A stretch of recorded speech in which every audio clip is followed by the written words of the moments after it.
Un minerai longtemps exporté à l'état brut devient soudain un levier national décisif.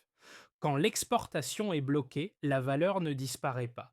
Elle se déplace vers la transformation locale, bouscule les prix, redistribue les salaires et force les États comme les industriels à revoir leurs calculs.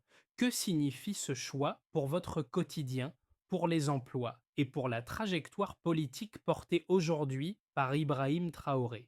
C'est l'histoire d'une Afrique qui tente de transformer ses ressources en pouvoir économique durable. L'Afrique possède des ressources naturelles abondantes, mais l'histoire coloniale a façonné des pratiques commerciales qui profitent surtout aux grandes entreprises internationales. Aujourd'hui, des pays comme le Zimbabwe tentent de renverser cette dynamique. En interdisant l'exportation de lithium brut, l'objectif est de garder la valeur ajoutée à l'intérieur du pays tout en stimulant la fabrication locale. Cette décision pourrait transformer l'économie nationale en offrant des emplois mieux rémunérés et en augmentant les recettes fiscales. Mais est-ce la solution idéale pour un pays qui lutte déjà contre des problèmes économiques comme l'inflation et la contrebande? Le pari est risqué. En empêchant l'exportation de lithium, les autorités espèrent créer une industrie de transformation locale, mais cela pourrait également entraîner des tensions commerciales et affecter la compétitivité des entreprises. La question clé est donc la suivante. Ce modèle peut-il vraiment propulser le Zimbabwe vers un avenir économique plus stable ou cette approche pourrait-elle échouer, exacerbant les défis déjà existants? En décembre 2022, le président du Zimbabwe, Emerson Mnangagwa, a annoncé une mesure radicale qui pourrait changer l'économie du pays, l'interdiction de l'exportation de lithium brut. Ce geste a provoqué de nombreuses interrogations. Pourquoi limiter l'exportation d'un produit aussi précieux, surtout quand la demande mondiale de lithium utilisé dans les batteries électriques explose? La réponse, selon le gouvernement, réside dans un objectif ambitieux: transformer le Zimbabwe en un centre de fabrication de batteries et de traitement des minéraux, créant ainsi une chaîne de valeur locale et permettant de générer plus de revenus pour le pays. Mais cette décision est loin d'être simple. Le Zimbabwe possède l'une des plus grandes réserves de lithium au monde et en limitant les exportations, il espère à la fois soutenir l'industrie locale et augmenter la valeur du lithium en le transformant à l'intérieur du pays plutôt qu'en l'exportant brut. Les autorités affirment que cette approche pourrait créer des emplois, attirer des investissements étrangers dans la transformation et stimuler l'économie. Cependant, il existe des risques. Des... Le marché mondial du lithium pourrait subir des perturbations si d'autres pays suivent cette voie, ce qui pourrait entraîner une hausse des prix du lithium. De plus, le Zimbabwe pourrait perdre des revenus immédiats liés aux exportations brutes. Cette politique suscite également des inquiétudes quant à l'impact sur les entreprises locales qui pourraient se retrouver avec des coûts plus élevés pour accéder aux matières premières. Alors, la question demeure. Cette stratégie peut-elle transformer les ressources naturelles en un moteur économique pour le Zimbabwe ou est-ce un pari trop risqué? Pour comprendre les enjeux de cette interdiction, il est essentiel de se pencher sur les figures clés du secteur minier du Zimbabwe. Ibrahim Traoré, une personnalité influente dans la politique économique actuelle, défend cette approche comme un moyen de restaurer la souveraineté économique de son pays. Selon lui, le Zimbabwe ne devrait plus être un simple exportateur de matières premières. L'objectif est de transformer le lithium sur place, créant ainsi une valeur ajoutée tout en réduisant la dépendance vis-à-vis des marchés mondiaux. Cependant, cette politique, bien que prometteuse sur le papier, a des répercussions immédiates. Les mineurs, souvent mal rémunérés, sont les premiers à en ressentir les effets. Avec l'interdiction des exportations, les entreprises locales qui dépendent fortement de l'exportation du lithium pourraient se retrouver confrontées à des obstacles majeurs. L'absence de marché à l'étranger pour leurs produits pourrait forcer les mines à revoir leur stratégie commerciale. Les travailleurs des mines, dont les salaires restent bas malgré des augmentations récentes, se trouvent à la croisée des chemins. D'un côté, la promesse de nouveaux emplois plus rémunérés dans le secteur de la transformation semble alléchante, mais de l'autre, la transition pourrait être difficile. Le secteur minier, qui représente 12% du PIB du Zimbabwe, pourrait se retrouver fragilisé, en particulier si les coûts de transformation restent élevés ou si l'infrastructure nécessaire à la fabrication de batteries n'est pas mise en place rapidement. Cette décision a donc un double impact. Elle met en lumière les tensions entre développement local et dépendance aux marchés mondiaux, et elle soulève la question de savoir si le Zimbabwe est prêt à relever ces défis complexes.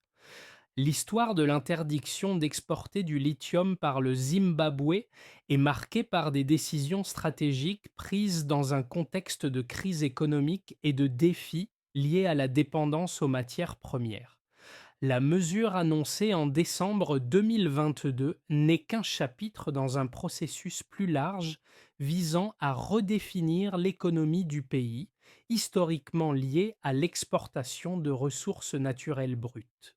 Le chemin vers cette interdiction commence avec les politiques économiques passées, marquées par une forte inflation et une instabilité politique qui ont conduit le Zimbabwe à une situation où il dépendait de l'exportation de minerais comme l'or, le platine et, plus récemment, le lithium. Le Zimbabwe possède en effet l'une des plus grandes réserves de lithium au monde, et bien que le pays ne soit pas encore un grand exportateur de ce métal, sa position stratégique sur le marché mondial de l'électromobilité en fait un acteur clé pour l'avenir. L'interdiction a été envisagée à un moment où la demande de lithium, utilisée principalement pour les batteries de véhicules électriques, était en forte hausse. L'objectif principal est de forcer une transformation locale de cette ressource, créant ainsi une industrie de batteries et réduisant la dépendance du pays vis-à-vis des exportations brutes. Le gouvernement espère qu'en développant l'infrastructure locale, le Zimbabwe pourra générer des emplois qualifiés et augmenter sa part dans la chaîne de valeur des technologies propres. Cependant, les défis ne tardent pas à apparaître. Dès les premières semaines après l'annonce, les tensions sont palpables. Les mines, qui ont historiquement contribué à une part importante des recettes fiscales du pays, sont confrontées à un avenir incertain. L'interdiction empêche la vente immédiate de lithium brut, mais cela pourrait ne pas suffire à compenser les pertes économiques dues à la baisse des exportations. Le secteur privé réagit avec prudence, notamment les entreprises minières étrangères, qui se demandent si les investissements dans le pays sont toujours rentables. Les entreprises chinoises, principales partenaires du Zimbabwe dans l'exploitation du lithium, ont été particulièrement affectées par cette interdiction. Elles ont investi massivement dans des projets d'exploitation et de transformation, mais sans possibilité d'exporter, elles doivent réévaluer leur stratégie. À cela s'ajoute la question de la capacité du Zimbabwe à attirer les investissements nécessaires à la transformation du lithium. Le pays a signé des accords pour construire des installations de transformation locales, mais la question demeure. Ces installations seront-elles suffisantes pour absorber l'ensemble de la production de lithium, ou le pays se retrouvera-t-il avec un excédent de minerais qu'il ne pourra pas utiliser efficacement? Cette dynamique soulève également des préoccupations sur l'effet de l'interdiction sur les prix mondiaux du lithium. Le Zimbabwe, avec ses réserves abondantes, pourrait perturber le marché mondial. Cependant, comme d'autres pays comme l'Australie et le Chili dominent largement la production de lithium, les effets de l'interdiction zimbabwéenne sur les prix internationaux risquent d'être minimes. Le gouvernement, tout en poursuivant sa politique de transformation, doit naviguer dans un environnement économique de plus en plus complexe. L'objectif et d'éviter de retomber dans les écueils des politiques passées où la dépendance à une ressource unique a conduit à des crises économiques majeures. L'interdiction de l'exportation du lithium ne marque pas seulement un tournant pour le Zimbabwe, mais aussi pour la région de l'Afrique subsaharienne, où d'autres nations confrontées à des défis similaires pourraient envisager des stratégies similaires pour exploiter leurs ressources naturelles de manière plus durable. L'interdiction d'exporter du lithium brut imposée par le Zimbabwe a des répercussions importantes, tant pour l'économie nationale que pour le marché mondial.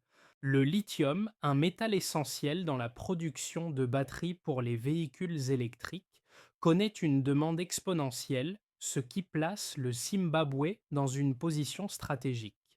Selon les chiffres, le Zimbabwe détient environ 13% des réserves mondiales de lithium, ce qui en fait l'un des plus grands réservoirs du métal à l'échelle mondiale. En 2021, les exportations de lithium brut ont représenté environ 200 millions de dollars pour le pays, mais ces exportations ont été limitées suite à la décision gouvernementale. Les implications économiques de cette interdiction sont d'abord visibles à, à travers les pertes potentielles en revenus d'exportation. En 2021, le coût d'une tonne de lithium a atteint environ 17 000 dollars, un prix qui a presque quadruplé en une décennie. Si cette tendance se maintient, les pertes en termes de revenus d'exportation pour le Zimbabwe pourraient être considérables si la transformation locale n'est pas mise en place de manière efficace. Cependant, ce modèle économique a aussi des avantages, notamment la création d'une industrie de transformation capable de générer des emplois à haute valeur ajoutée. Les experts estiment que la construction d'installations de transformation pourrait non seulement offrir des emplois plus nombreux, mais aussi plus qualifiés, augmentant ainsi les salaires et réduisant la fuite des cerveaux. D'un point de vue macroéconomique, l'impact de cette politique dépendra de la capacité du Zimbabwe à attirer des investissements étrangers dans les infrastructures nécessaires pour traiter et transformer le lithium. Le pays prévoit la construction de plusieurs usines de traitement en partenariat avec des entreprises chinoises, mais ces investissements nécessitent des capitaux importants. En 2022, les accords signés avec ces entreprises chinoises ont promis un investissement total de 3 milliards de dollars, ce qui pourrait théoriquement augmenter la capacité du Zimbabwe à transformer le lithium sur son propre sol. Toutefois, ces investissements sont conditionnés par une gestion efficace et par l'amélioration de l'environnement politique et économique du pays.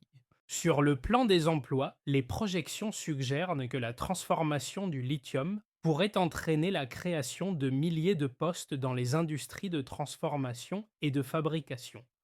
Le ministère des Mines du Zimbabwe a estimé qu'avec le développement de cette nouvelle chaîne de valeur, le pays pourrait ajouter environ 1,5 million de dollars supplémentaires par an en salaire dans le secteur minier et industriel.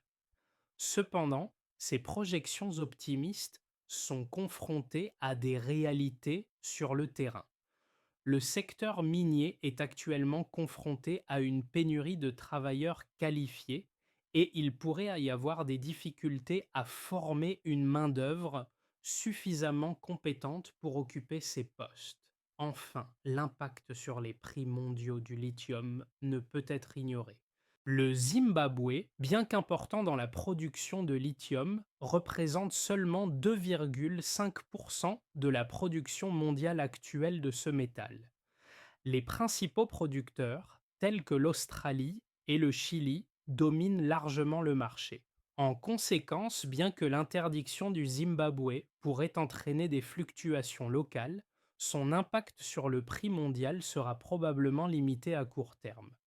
Cependant, si d'autres pays africains suivent l'exemple du Zimbabwe, cela pourrait perturber davantage l'approvisionnement mondial en lithium et provoquer des hausses de prix à plus long terme.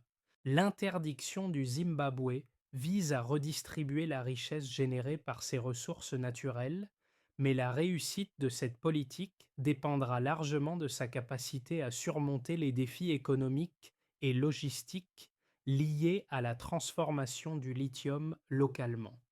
L'interdiction d'exporter du lithium brut du Zimbabwe présente des avantages clairs pour l'économie du pays, mais aussi des défis qu'il ne faut pas ignorer. L'argument principal en faveur de cette politique repose sur la création d'une chaîne de valeur locale autour du lithium. En fermant les vannes à l'exportation, le gouvernement zimbabwéen cherche à encourager la transformation locale du lithium, un processus qui, selon les partisans de cette politique, pourrait créer des milliers d'emplois qualifiés et augmenter la part du pays dans la valeur ajoutée de cette ressource. L'exportation de lithium brut prive le Zimbabwe de la possibilité d'exploiter pleinement ses ressources, car les grandes entreprises étrangères prennent la majorité des profits, tout en laissant peu de bénéfices pour la population locale. Si cette politique est mise en œuvre avec succès, elle pourrait transformer le Zimbabwe en un leader dans l'industrie des batteries et des technologies de stockage d'énergie. L'idée est simple. Au lieu d'envoyer le lithium brut à l'étranger, le pays le transforme sur place en produits à plus forte valeur ajoutée, comme les batteries. Ce modèle présente un potentiel économique énorme car il permet de maintenir une plus grande part des bénéfices dans l'économie locale. De plus, la construction d'usines de transformation pourrait entraîner des investissements dans d'autres secteurs comme l'énergie, l'infrastructure et l'éducation. Cependant, cette vision optimiste a ses détracteurs. La principale critique de l'interdiction est que le Zimbabwe ne possède pas encore les infrastructures nécessaires pour effectuer cette transformation à grande échelle. La transformation du lithium nécessite des technologies et des capacités qui n'existent pas encore dans le pays, et la formation de la main-d'œuvre requise pour gérer ces technologies pourrait prendre des années. L'incapacité à établir rapidement ces infrastructures pourrait entraîner un surplus de lithium brut inutilisé, ce qui entraînerait des pertes économiques considérables et des déséquilibres dans le marché local. En outre, l'interdiction pourrait avoir des répercussions sur les relations du Zimbabwe avec ses partenaires commerciaux, notamment la Chine. Les entreprises chinoises, qui sont les principaux investisseurs dans les mines de lithium du Zimbabwe, pourraient ne pas être prêtes à accepter cette restriction sans une compensation adéquate ou une révision des accords existants. Cette politique pourrait mettre à l'épreuve la capacité du Zimbabwe à maintenir une relation équilibrée avec ses partenaires étrangers tout en poursuivant ses ambitions de transformation locale. En résumé, bien que l'interdiction de l'exportation de lithium brut soit une tentative audacieuse pour stimuler l'économie locale et réduire la dépendance aux exportations de matières premières, sa réussite dépendra largement de la capacité du Zimbabwe à surmonter ses défis internes, à construire des infrastructures adéquates et à gérer les relations internationales avec soin. Le Zimbabwe se trouve à un carrefour économique critique. L'interdiction de l'exportation du lithium est un test décisif pour l'avenir de son secteur minier et de son économie. Jusqu'ici, l'approche était dominée par l'exportation brute, mais la nouvelle stratégie cherche à transformer cette ressource précieuse sur place. Cependant, cette politique a un coût immédiat, des perturbations dans le secteur minier et un manque d'infrastructures pour soutenir une transformation locale à grande échelle. Malgré cela, l'interdiction pourrait avoir un effet secondaire inattendu. Le développement d'une industrie locale de batteries pourrait attirer des investissements étrangers dans des secteurs à plus forte valeur ajoutée. Si les conditions sont réunies, le Zimbabwe pourrait transformer une dépendance en une opportunité stratégique. Les mines de lithium pourraient devenir les moteurs d'une industrie locale plus diversifiée, avec des bénéfices répartis plus équitablement entre le gouvernement, les entreprises et la population. Cependant, il reste à savoir si cette vision ambitieuse pourra se réaliser rapidement. Les défis restent nombreux, notamment le manque d'infrastructures, les difficultés de financement et l'incertitude sur la compétitivité de ce nouveau modèle. À court terme, l'interdiction d'exporter le lithium brut par le Zimbabwe pourrait entraîner plusieurs conséquences pour l'économie nationale, ainsi que pour les entreprises et les travailleurs. Les impacts immédiats sont visibles. L'exportation de lithium, qui représente une part importante des recettes du pays, est désormais suspendue, ce qui pourrait entraîner une perte de revenus. En 2021, les exportations de lithium brut ont rapporté environ 200 millions de dollars au Zimbabwe, et ce chiffre devrait baisser considérablement si la production est maintenue localement pour la transformation. Ce manque à gagner pourrait réduire les fonds disponibles pour financer des projets gouvernementaux et maintenir les infrastructures. Cependant, cette perte immédiate pourrait être compensée par la création d'une industrie locale de transformation. La politique vise à construire des usines capables de produire des batteries à partir du lithium, créant ainsi des emplois dans le secteur manufacturier. Ce modèle pourrait améliorer les conditions de travail et augmenter les salaires dans ces industries, réduisant ainsi la pauvreté et la dépendance à l'exportation de matières premières. Si ces usines voient que le jour, le pays pourrait également générer des recettes fiscales supplémentaires et attirer des investissements étrangers dans la transformation des ressources naturelles. Les entreprises locales pourraient en bénéficier également en accédant à des matières premières à un prix réduit, ce qui augmenterait leur compétitivité sur le marché mondial des batteries. Toutefois, cette politique pose la question de la capacité du Zimbabwe à fournir l'infrastructure nécessaire pour soutenir une industrie locale compétitive. Les usines de transformation exigent comme des investissements considérables dans les infrastructures, la formation des travailleurs et l'acquisition de technologies spécialisées. Sans ces éléments, le pays risque de se retrouver avec une surabondance de lithium non transformé, incapable d'être exporté et sans possibilité de création de valeur ajoutée localement. Du point de vue des consommateurs, cette politique pourrait également avoir des effets. En réduisant l'exportation, le Zimbabwe pourrait voir une baisse des prix locaux du lithium, ce qui favoriserait l'industrie locale, mais cela pourrait également entraîner une pénurie sur le marché international si la production ne peut pas être convertie rapidement en produits finis. La hausse de la demande mondiale pour les véhicules électriques qui utilisent du lithium pour ces batteries pourrait aggraver la situation en provoquant une augmentation des prix mondiaux du métal. L'impact régional est également important. Si d'autres pays africains suivent l'exemple du Zimbabwe et commencent à restreindre les exportations de ressources naturelles non transformées, cela pourrait modifier les dynamiques commerciales mondiales et bouleverser les chaînes d'approvisionnement en lithium. Bien que le Zimbabwe ne soit pas encore un grand exportateur de lithium en termes absolus, il pourrait inspirer d'autres nations riches en ressources naturelles à adopter des politiques similaires, ce qui augmenterait la concurrence pour le contrôle des matières premières essentielles à la transition énergétique mondiale. Enfin, les répercussions géopolitiques pourraient être considérables. En décidant de garder le lithium à l'intérieur de ses frontières, le Zimbabwe pourrait renforcer son influence sur le marché mondial et obtenir de meilleures positions dans les négociations internationales sur l'exploitation des ressources naturelles. Toutefois, cette stratégie doit être accompagnée d'une gestion économique rigoureuse et de la capacité à attirer des investissements pour éviter qu'elle ne se transforme en un piège économique.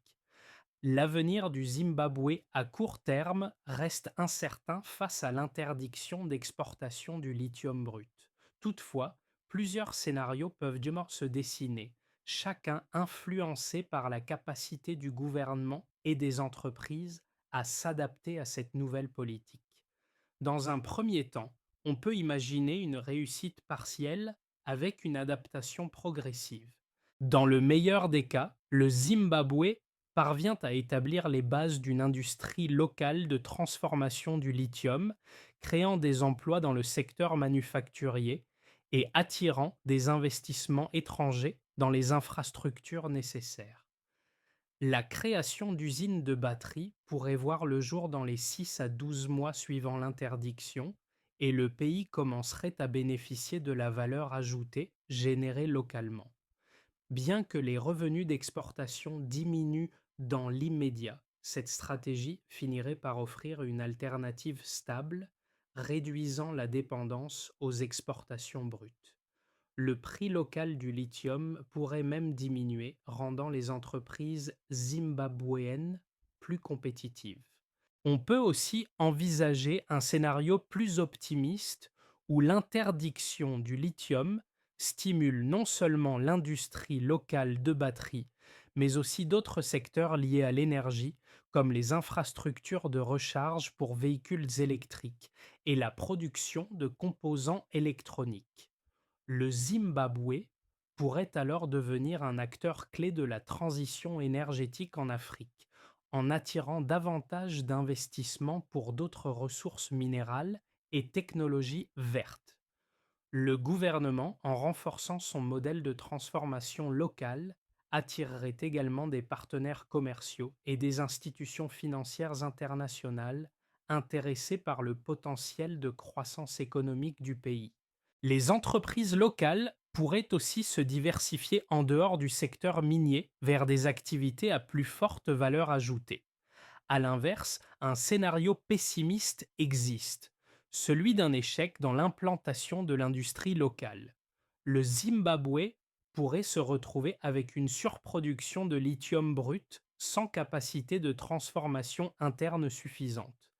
Cette situation entraînerait une perte de revenus considérable, exacerbant les problèmes économiques déjà présents, comme l'inflation et la pauvreté. De plus, les entreprises minières étrangères pourraient de quitter le pays en raison des restrictions imposées, aggravant encore la situation économique. L'isolement commercial pourrait également devenir une réalité si d'autres pays africains décident de suivre l'exemple du Zimbabwe, créant ainsi une incertitude sur le marché mondial du lithium. Dans ce cas, les prix mondiaux du lithium pourraient augmenter, ce qui rendrait les entreprises zimbabwéennes moins compétitives. Chacun de ces scénarios présente des opportunités et des risques pour l'économie du Zimbabwe. Toutefois, la clé du succès réside dans la capacité du gouvernement à établir rapidement une infrastructure de transformation et à attirer des investissements étrangers tout en gérant les tensions internes et internationales. L'interdiction d'exportation de lithium par le Zimbabwe ne se limite pas à une simple politique économique, elle touche directement la vie des citoyens, des travailleurs, des investisseurs et des consommateurs à l'échelle mondiale. Pour les Zimbabwéennes, cette politique pourrait transformer leur quotidien, offrant de nouvelles opportunités de travail dans des industries de transformation et de fabrication. Mais elle présente également des risques. Les mineurs, bien que potentiellement bénéficiaires de nouveaux salaires plus élevés dans la transformation, sont confrontés à un avenir incertain, d'autant plus que l'industrie minière reste fragile et que l'infrastructure nécessaire pour traiter le lithium est encore à construire. Pour les investisseurs, l'interdiction crée un dilemme. D'un côté, il existe un potentiel de profit élevé dans l'industrie de la batterie et de la transformation, mais de l'autre, les incertitudes politiques et économiques peuvent rendre ces investissements risqués. Les entreprises étrangères qui ont investi dans les mines de lithium doivent maintenant évaluer leur stratégie, notamment en ce qui concerne les accords commerciaux avec le gouvernement zimbabwéen. À l'échelle mondiale, les consommateurs et les industries liées à l'électromobilité devront également faire face à des conséquences. Le marché mondial du lithium pourrait être perturbé par cette décision, entraînant une hausse des prix. Cela affecterait directement les prix des véhicules électriques dont la production dépend de ce métal. En fin de compte, cette politique pourrait affecter la compétitivité des entreprises qui utilisent le lithium, y compris les grands constructeurs automobiles qui cherchent à se lancer dans la production de véhicules plus écologiques. Les Zimbabweans et les entreprises doivent se préparer à une période de transition. Ce processus pourrait être long et complexe, mais il offre également une occasion unique de repenser la façon dont les ressources naturelles sont exploitées pour créer une économie plus diversifiée et durable. Pour que le Zimbabwe tire pleinement parti de l'interdiction d'exportation du lithium brut, plusieurs étapes doivent être franchies pour transformer cette politique en succès économique durable. Tout d'abord, le gouvernement doit se concentrer sur l'amélioration des infrastructures nécessaires à la transformation du lithium. Cela inclut la construction de centrales de traitement modernes et la mise en place de technologies avancées pour le traitement du minerai. Ces infrastructures le sont essentielles pour garantir que le lithium extrait soit transformé sur place et non exporté à l'état brut. Ensuite, il est crucial d'attirer des investissements étrangers dans le secteur de la transformation. Le gouvernement devra négocier des accords avantageux avec des entreprises internationales, notamment celles spécialisées dans la production de batteries et de technologies vertes. Ces partenariats permettront de moderniser les installations locales et de créer des emplois dans un secteur à forte valeur ajoutée. Des incitations fiscales et des subventions pour les entreprises investissant dans la transformation du lithium pourraient aussi être mises en place pour rendre ces investissements plus attractifs. Troisièmement, il est important de se concentrer sur la formation de la main-d'œuvre locale.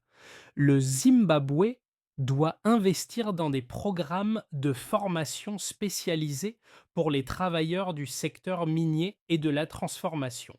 Cela permettrait de garantir que les travailleurs aient les compétences nécessaires pour gérer des technologies avancées tout en augmentant les salaires dans le secteur de la transformation, ce qui profiterait à l'économie locale.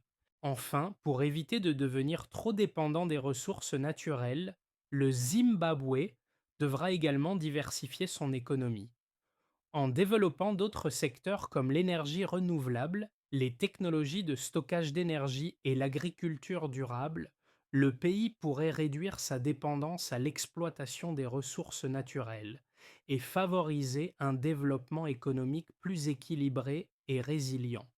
Ces étapes doivent être menées avec rigueur et persévérance pour garantir que l'interdiction du lithium ne soit pas seulement une mesure à court terme, mais un tremplin pour un avenir plus prospère. L'interdiction de l'exportation du lithium brut n'est pas simplement une décision économique pour le Zimbabwe, mais un pari sur l'avenir du pays. Ibrahim Traoré, en portant cette politique, a voulu envoyer un message fort. Le Zimbabwe peut transformer ses ressources naturelles en moteur de croissance durable. Toutefois, la mise en œuvre de cette stratégie nécessite bien plus que des discours. Elle exige une planification rigoureuse, des investissements massifs et surtout une vision claire pour les années à venir. Si l'industrie de transformation du lithium réussit, elle pourrait marquer le début d'une nouvelle ère pour l'économie zimbabwéenne, où les ressources naturelles ne sont pas simplement extraites et exportées, mais valorisées localement.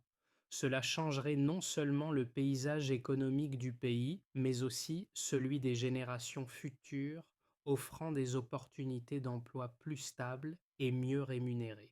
Le chemin est semé d'embûches, mais le pari d'Ibrahim Traoré pourrait bien transformer le Zimbabwe en un centre clé de l'économie verte mondiale. Reste à savoir si le pays pourra tenir cette promesse. Le défi est grand, mais les récompenses potentielles sont immenses. L'histoire du Zimbabwe pourrait-elle, dans quelques années, devenir un modèle pour d'autres nations africaines désireuses de tirer parti de leurs ressources pour un avenir plus prospère et durable? L'interdiction d'exportation du lithium brut par le Zimbabwe est un tournant décisif pour l'avenir du pays et de la région. Cette décision audacieuse soulève des questions cruciales sur l'exploitation des ressources naturelles et leur impact sur l'économie globale. Mais elle ouvre aussi la porte à de nouvelles opportunités, peut-être un modèle à suivre pour d'autres nations riches en ressources. Alors que les yeux du monde sont tournés vers le Zimbabwe, la question reste. Ce pays parviendra-t-il à transformer ses ressources en véritable levier de développement? Et si cette expérience réussit, quels enseignements en tirerons-nous pour d'autres nations en quête de transformation économique durable? Nous vous invitons à réfléchir à ces questions et à suivre de près les prochaines étapes du Zimbabwe dans cette quête de souveraineté économique. Comment voyez-vous l'avenir du lithium et de l'économie africaine face à ces défis? Rejoignez la conversation et partagez vos idées sur ce sujet qui pourrait bien redéfinir l'économie mondiale dans les années à venir.